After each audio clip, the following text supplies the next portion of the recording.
I asked a question to one of the guides that take the tourists in and out the ruins and explaining about the Maya. I asked him, "Sir, do you mind if I ask a question?" He said, "No." "What did the Maya eat?"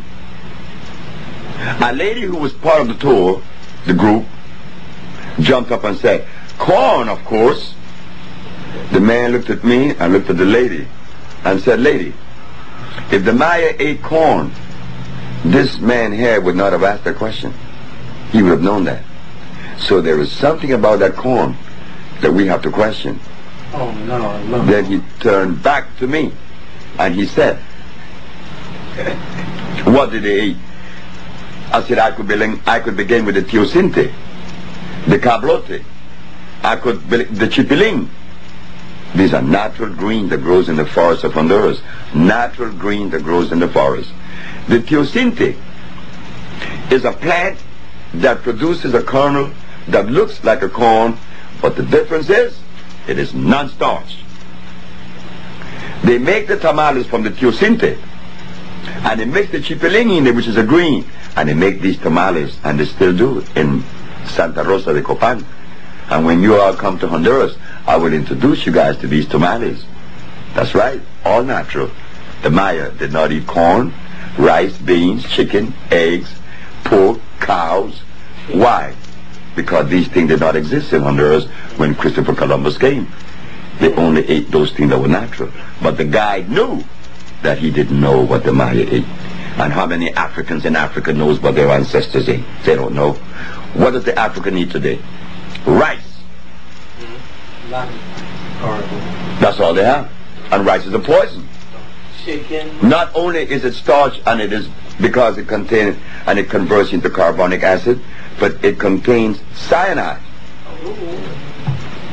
Well, how is it those little, I was going to say something wrong here. Burmese people, like Chinese, Japanese, them people, how they eat it every day? But what about them? Because they eat it every day. Are they the healthiest people on the planet? You never seen a Chinese or a Japanese walk straight. His spine just cannot hold up straight. He always walks with a drop in his spine. He just can't do it. He eats nothing but starch. The Chinese should give credit, and a lot of credit, to the Italian that went down there. What is his name? Marco Polo. Because at least he took them the wheat kernel that they could make their noodles. Before this man, what is his name? The Italian Marco Polo, Chinese could make noodles. But what about their Buddhist monks or whatever, Confucius? But they were still eating the same poison? What else do they have to eat? There's only one man came out of China that understood that. Was Dr. Li Cheng Fu. Dr. Li didn't eat anything that grew under the ground. No, he didn't. He just didn't do that. And Dr. Li, according to the history, lived 125 years. You see? 165 years. And he died here in New York. Or it was recorded in New York. He died in China. But he was a Chinaman that I respect. Like when I go to India, I talk to Raja Gopalachari. He's a friend of mine who lives in Calcutta. And you look at all the Indians, you say they all are dead. I said, why? Look at what they eat. I say the same I say about Africa. That's why there isn't one African leader that I respect. I can't respect any African leaders. Because I know his head is confounded. Why? Because look at what he eats. Is fish good? Fish rots in the intestines. Oh. That's where the worms go. Exactly right. Anything that walk, crawls, swim, or fly, and that has a head, should not enter my system. It should have a face. Valentine says anything that has a face, leave it alone. But he does worse than that. Because he recommends things that are more acid than that which you eat that have a head. Speaking of that, Dr. Sam, I want to ask you some questions.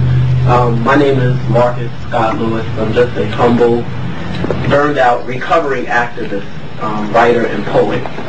And the questions I would like to ask you is, with this New Age movement out here, with all these European herbologists and all these writers,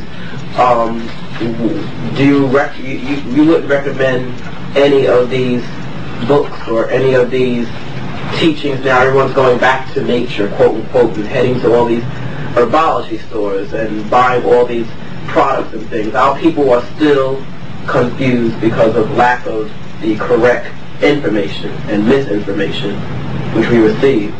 So could you give us a little starter on what we should be doing and what things we need to stay away from? Heading to the forest. All right. Heading to the forest with someone that came from the forest. That we have not had.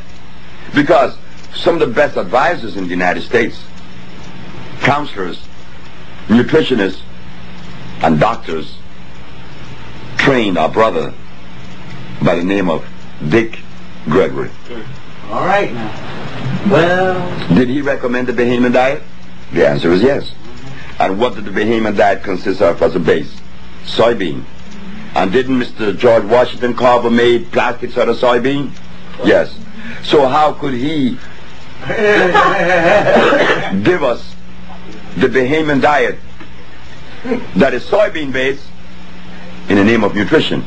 But we cannot blame the Gregory, because he's our brother that I know he loves us and we love him. But he was ill trained.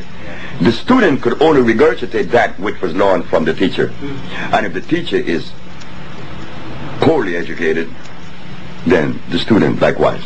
Well, do you think you could start teaching us more now that you've, she wants to ask you a question too, but I want to get this in real quick. In that you are a teacher, and I look at one of your old tapes, and I saw how you talked about the carrot and different things, even certain potatoes, I think. Sweet potatoes is all right, but the white potatoes is not ain't good. No, I didn't say that sweet potato was all right. That was made too. But there's a certain kind of... The red potato, the red rose that was found in Lake Titicaca in Peru. That is where the Irish people became acquainted and took it back to Ireland. Because remember, the Irish people were the first to go to Peru. They did a lot of research in Peru, and they did a lot of things in Peru. And when they found this potato, they took it back to Ireland, and they began to hybridize the potato and get what you call the russet potato, the red rose.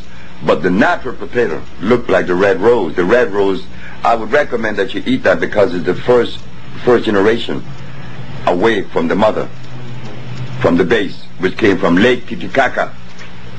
Not a sweet potato. A sweet potato has such a high concentration of nitrogen that it would really play havoc on the system. Have you written a book? No, I'm writing one up. It's right in that bag.